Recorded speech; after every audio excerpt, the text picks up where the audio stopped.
Hi, welcome to the Pentart Playbook. This is where I'm going to show you all about the different Pentart products. I'm Shannon and I am from Pick & Boots Vintage. Let's get started. Primer Paste Gesso. Comes in white and comes in black. Comes in 230 milliliters or 100 milliliters, depends on your needs. It is a very thick primer. It's made for porous surfaces, so it's good for wood or even getting your canvas prepped.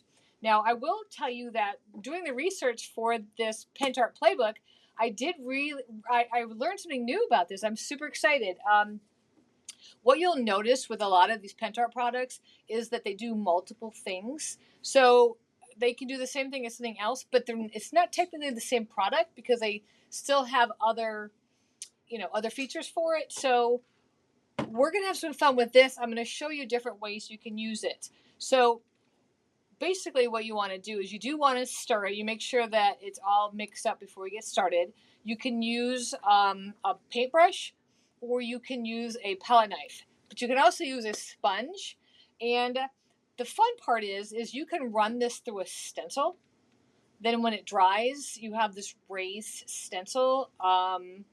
You can put it on with your palette knife, put it on pretty thick, and you can draw on it, which is super cool. You can also use it to glue on if you're making a collage. So say you're doing something on canvas and you want to add a button here, you just take a little bit of the gesso out, stick it on the button and stick it on. And then of course you're going to want to cover the button with the gesso. Then you're going to paint that whole thing. But it is super cool. And the gesso is just a fun thing. So you can do a lot of different things than just simply prime your surface. Okay, so we've talked about the 3 different primers. The next post will be a comparison of the 3, and you'll be able to download a chart.